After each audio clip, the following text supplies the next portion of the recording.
Welcome back. All right, we're gonna do our equinox, our fall equinox pick a card reading. All right, so if you're new to my channel, my name is Melissa. I do tarot readings like this.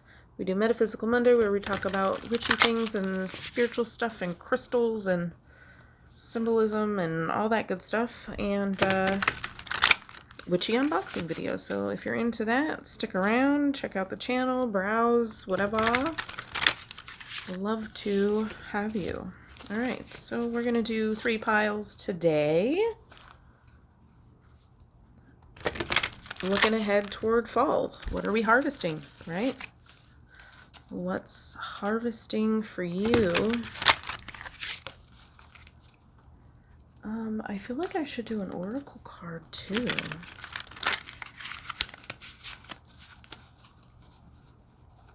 Let's...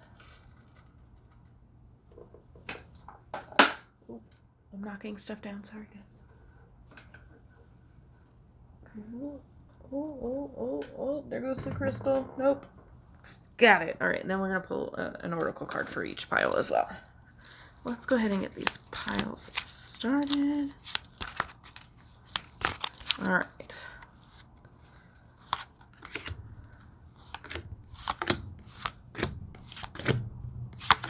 Okay.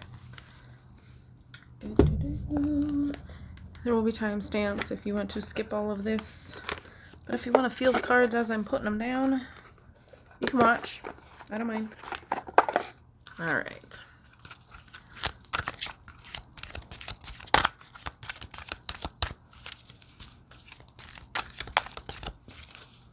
My hands are way too small for big oracle cards like this. I don't use them very often.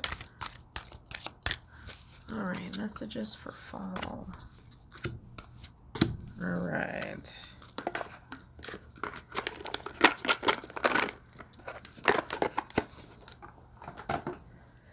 Alrighty.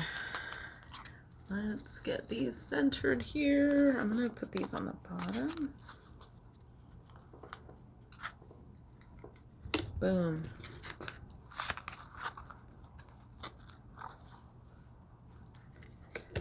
Boom. And boom. All right. Go ahead and pause if you need to. All right. 1, 2, and 3. Starting with 1, of course. All right, we have the King of Cups, the Chariot, Wheel of Fortune, and the High Priestess. We have 3 major arcana cards here, so I feel like something you're reaping some benefits here, possibly a move. It's like you're taking the reins. So this deck, this is the Field Tarot. I have a walkthrough on this one, but this one has like keywords on the minors. King of Cups being about control. I don't necessarily agree with that keyword 100%, but having the keyword on the card does play into the reading. So I feel like it's like you're taking the reins because we have the word control here, and then we have these unharnessed horses. Where's the Chariot? The Chariot is not there. The horses have run amok, I feel like. And I feel like it's like, this is like the throne here would be the Chariot. So it's like kind of taking the reins of your life and controlling your own fortune. And you're using your intuition to do so, right? You can't see her feet in this card. You can't see his feet either. I'm kind of getting a sense of like the Fool card almost, where you're kind of walking blindly, but you're guided by your intuition. You don't need to see where you're stepping in order to step, right? Does that make sense? You don't need to see where you're going. You feel into it, if that is understandable here. Both of them are sitting. I don't see a whole lot of movement other than the horses, so I feel like it's kind of reining in. There could be a move going on. but I'm not really getting any active movement other than the horses, and which I feel like are being reined in right here by the King of Cups. King of Cups is more of an emotional leader, though. Also we have the moon here. Also kind of goes into dreams illusion. It's not the moon card, but it does kind of give a different light on things. So a different perspective of control, emotional control. Okay, that might be something that you're dealing with here. But overall, I feel like this is a good movement here. It's slow. It's slow. They're not running, and they're being reined in. But I feel like there is progress toward. I don't want to say a happy ending because I don't feel like there's an ending, but like it is a 10. Yeah, I feel like almost like taking control and ending a cycle, and you're following your intuition in order to do it. That's what I'm getting here. So that I feel like that's a pretty good thing to harvest, wouldn't you say? We're harvesting some fortune. We're harvesting movement. We're slow progress. We're harvesting kind of like well thought out progress here. No place like home. Okay, what did I say about moving? Where is home? The number on the card equals a 5, which is change. So are you going, there could be a moving back home, going back home, taking control of your life may include going back home for some reason, or intuition leading you to a new home. But yeah, that's what I'm getting. I feel like there's a little bit of a change here, taking control into a new direction. Maybe not necessarily movement, but a change in direction, right? Also with the wheel spins either way. There could be a change in direction here that we're looking at. Okay, but there's no place like home. What does that mean for you? What does home mean? What does home feel like? Right? Feeling into that cup energy here. What does home feel like? Where is home? That's like the question that I would ask in reading. But yeah, so that's what I've got. I feel like there's like a shift, a change in direction, and a sense of home for you this fall. So there you go. Let's move on to stack number 2.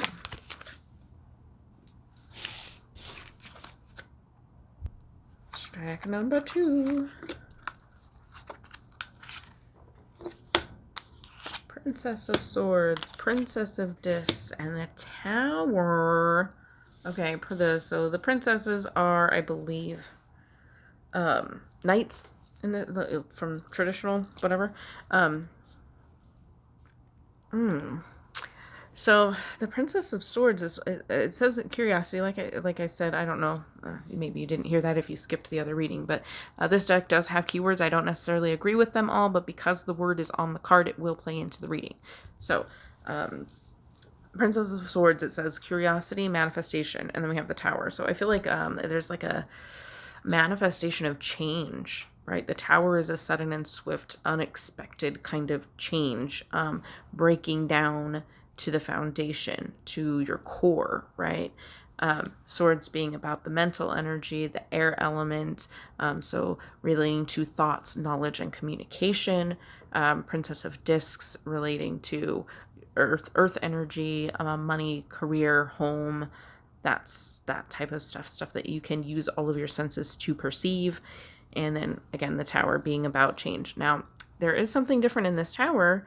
Doesn't appear to be receiving damage from the lightning. So I feel like this may be a little bit of a holding your ground, and weathering the storm. So yeah, but we're having the 2 princesses here. This is movement, right? She's sitting down though. Normally the like Knight of Swords would be swift movement, moving really fast. She's sitting down. She's taking time to learn, right? So I guess the curiosity does kind of play into that aspect of it. She's sitting down to learn about herself, learn how to manifest, learning what swords can be about action, a little bit, learning what move to make next, where to move, what to strike, kind of thing, in order to manifest the change that you seek. But I feel like the manifestation, the change isn't necessarily a change, but more of how to weather the storm. Okay, so I'm kind of getting this fall you'll be learning how to manifest like stability, right? Tower coming in to change things, you're gonna be able to manifest the strength to withstand the force. Okay, so let's get our oracle card. Never ending story. Do you feel like you're constantly trying to withstand? She seems very frustrated. The number of the card equals a 10, which would be a 1. So that's like a beginning of a never ending story here. So that's very interesting. Let me look a little closer at this. That's like okay, I don't know if it'll focus or if it'll get enough light. But it's like a pendulum board kind of thing. It has like a spinny in the center there, like a yes, no, maybe, almost like a divination board of sorts there. So is it constantly spinning? So with the oracle cards, I like to make it into a question. What story do you feel is never ending? What is the frustrating thing? This is very similar vibes to this Princess of Swords card. Got her head in her head in her hands. Frustration I'm getting here, but what do you feel like will never end? What is never going to end? And I did say like about the tower not actually being destructed. Is that destroyed? That's a better word. Not actually being destroyed in this depiction in this deck. What is withstanding that you don't want to be withstanding? What is your never-ending story? What can you do? What can you manifest?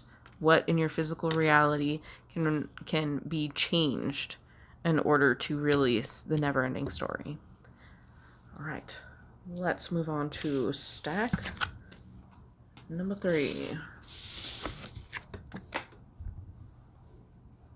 Stack number 3. That's going over here. King of Swords, Judgment, Ace of Swords, 10 of Cups. All right, so it looks to me like we're getting some clarity here. King of Swords. King of Swords is the master communicator.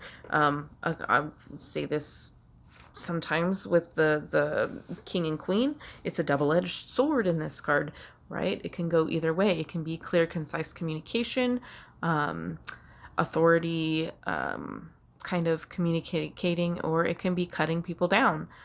What aspect of that do you feel like is more accurate in your situation? We also have Judgment, which is kind of reflecting on your life and where do you want to go from here. And then we have the Ace of Swords with more clarity. That is like a clear, like an answer, like you're receiving an answer. That's what you're harvesting, is answers and clarity.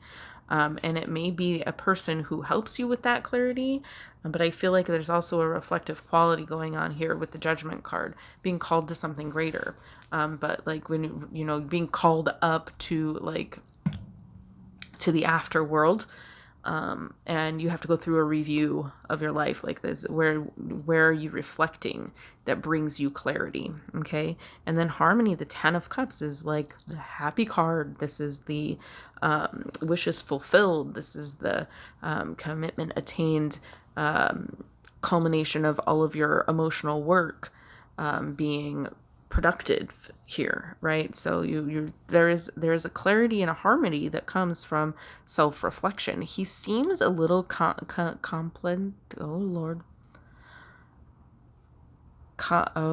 like he's contemplative. Yeah. He seems like he's contemplating something and then reflecting here. So I feel like what to focus on for the upcoming season, for harvest season, is what do you want to harvest based on a reflection of yourself. Like what is being reflected back to you that brings you clarity and harmony.